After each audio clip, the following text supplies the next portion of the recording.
Good morning students. आज का हमारा टॉपिक वही न्यू प्रॉफिट शेयरिंग रेशो चल रहा है। उसमें हमने नेक्स्ट एग्जाम्पल लिया है जो कि आपकी बुक में से ही है। उस एग्जाम्पल में बोला गया है ए और बी 3:2 में पार्टनर हैं। सी एडमिट हो रहा है 1/4 पार्ट के लिए। अब ये कहा गया है लेकिन जो ए और बी है ना, ये डिसाइड कर रहे हैं कि ये अपना प्रॉफिट शेयरिंग रेशो अब इक्वल करेंगे। यानी पहले जिनका रेशो था वो 3:2 था, लेकिन अब वो डिसाइड कर रहे हैं कि वो फ्यूचर में जो प्रॉफिट है वो इक्वल बांटेंगे। तो ऐसी कंडीशन में हम इसको कैसे सॉल्व करें। देखो, हमने लेट्स दैट फर्म का जो टोटल प्रॉफिट है 1 रुपीज़ का है, ठीक है, जिसमें से सी का शेयर हो गया 1/4। जो रिमेनिंग पार्ट बचा वो था 3/4। अब 3/4 में से ए ने कहा कि वो इक्वल इक्वल डिस्ट्रीब्यूट करेंगे, तो ए का न्यू प्रॉफिट शेयरिंग रेशो आया 3/4 मल्टीप्लाई बाय 1/2 यानी 3/8। बी का न्यू प्रॉफिट शेयरिंग रेशो आया 3/4 multiply by 1/2 is equal to 3/8। अब दोनों का शेयर रेशो आ गया 3:3 और तीसरे का आ गया 3:3:2। जैसे कि 3 और 3 6, और जब 6 में से 8 में से 6 को माइनस किया तो 2 आ गया। जब हम इसमें से सेक्रीफाइस रेशो निकालने लगे तो ए का old ratio minus new ratio इसका फॉर्मूला है। ओल्ड रेशो था 3/5, न्यू रेशो है 3/8। ये हमने जो कैलकुलेट किया है, तो इस तरीके से हमने इसको कैलकुलेट किया एलसीएम लेकर के, तो 9/40 इसका सेक्रीफाइस रेशो आ गया। बी का जो ओल्ड रेशो था वो 2/5 था, जिसमें से 3/8 माइनस किया, ये न्यू रेशो था। और जब हमने एलसीएम लेकर के सॉल्व किया तो 1/40 आ गया, और नया जो प्रॉफिट शेयरिंग सेक्रीफाइस जो रेशो आया वो है 9:1। इस तरीके से ये एक पॉइंट सॉल्व हुआ। फिर अगला पॉइंट जब हमने देखा तो उस क्वेश्चन में हमको समझाया गया था ए और बी 3:2 में पार्टनर करते हैं। ये एडमिट कर रहे हैं सी को। रेशो बिटवीन बी एंड सी, यानी कि जो सी पार्टनर आ रहा है वो बी और सी का विल बी सेम, यानी कि ए और बी के रेशो जितना ही बी और सी में रेशो होगा। क्वेश्चन को एक बार फिर से समझ लो। ए और बी दो पार्टनर हैं 3:2 में। सी जो है वो नया पार्टनर आ रहा है और डिसाइड कर रहे हैं कि बी और सी में वही रेशो होगा जो कि ए और बी में रेशो है। इस क्वेश्चन को सॉल्व करने के लिए हम एक ऐसा मेथड लेते हैं। हमने देखा ए और बी के बीच में जो रेशो है वो 3:2 है। इसको हम इक्वेशन फर्स्ट का नाम देते हैं। क्वेश्चन में जैसे कहा गया है कि बी और सी के रेशो में भी यही रेशो होगा 3:2, तो हमने बी और सी का रेशो भी लिख लिया 3:2। इसको इक्वेशन नंबर 2 का नाम देते हैं। अब हमको इन दोनों इक्वेशन को इक्वल करना है, इसीलिए इस 3 को हम मल्टीप्लाई करते हैं इन दोनों से, और इस 2 को मल्टीप्लाई करते हैं हम इन दोनों से। जब हमने इस 3 को इन दोनों से मल्टीप्लाई किया, यानी इक्वेशन 1 को जब हमने 3 से मल्टीप्लाई किया तो आया रेशो 9:6। ऐसे ही जब हमने 2 को इन दोनों से मल्टीप्लाई किया तो आया 6:4। अब हम इसको ऐसे लिख सकते हैं, दोनों में ही बी का रेशो जो है वो 6 है, इसीलिए 9:6:4 ये आंसर आ गया। ये न्यू प्रॉफिट शेयरिंग रेशो हो गया। अगर इस क्वेश्चन में आपसे सेक्रीफाइस रेशो नहीं निकलवाया गया, अगर निकलवाए तो वही प्रॉब्लम वही सॉल्यूशन है। आपको याद रखना है old ratio minus new ratio, ये फॉर्मूला होता है सेक्रीफाइस रेशो का। नहीं निकलवाया गया इसलिए मैंने निकाल करके नहीं दिखाया है।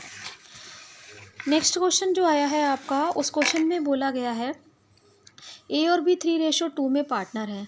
सी जो है वो 1/5 पार्ट के लिए एडमिट हो रहा है। सी ने कहा है कि सी जो गेट करे अपना जो ये पार्टनर 1/5 पार्ट है वो उसका हाफ तो ए से लेगा, ठीक है।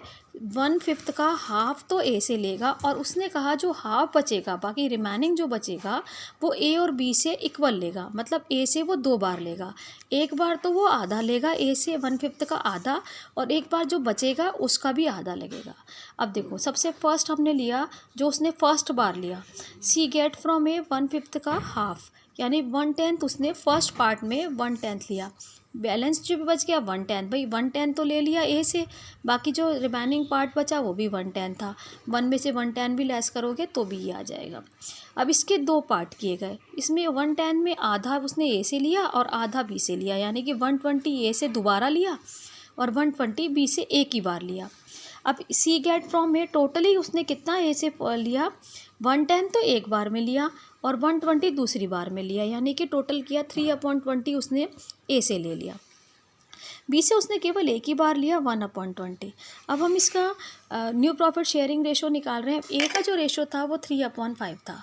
3/5 में से 3/20 इसने दे दिया, है ना। टोटल फर्स्ट और सेकंड अटैम्प्ट में दोनों बार में मिला करके 3/20 इसने दे दिया।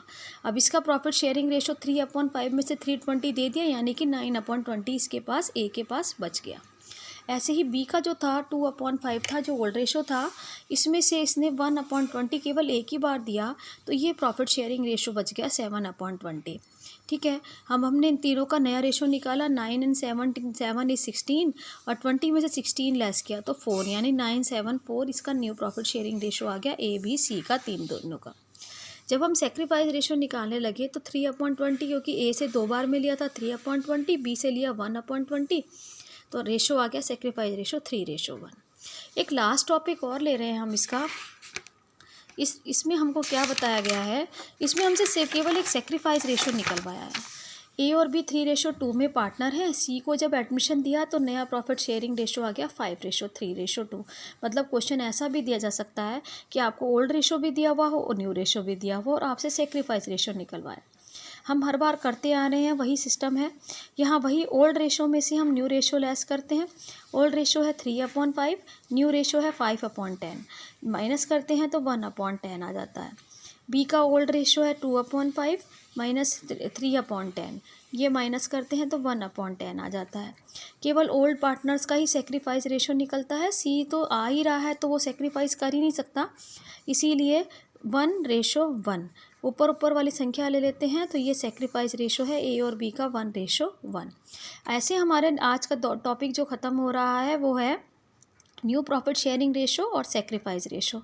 ये क्वेश्चन सारे सॉल्व करें। अब अगर आप इन जितने टॉपिक मैंने आपको कराए हैं इनसे बाहर कुछ नहीं आएगा। अब इनकी 2 बार भी प्रैक्टिस कर लेंगे तो आपको new profit sharing ratio calculate करना आ जाएगा। ये क्वेश्चंस आपके एग्ज़ाम में आएंगे, एक अलग से भी आएंगे, और हर जो बड़ा क्वेश्चन करेंगे, मैंने आपको बोला ना अपन लोग एडजस्टमेंट सीख रहे हैं, तो हर एडजस्टमेंट में जब हम बड़ा क्वेश्चन करेंगे तो एडजस्टमेंट में न्यू प्रॉफिट शेयरिंग रेशो निकालना पड़ सकता है। इसीलिए इनकी 2-2 बार प्रैक्टिस करें और जो प्रॉब्लम आए वो पूछें। थैंक यू बच्चों।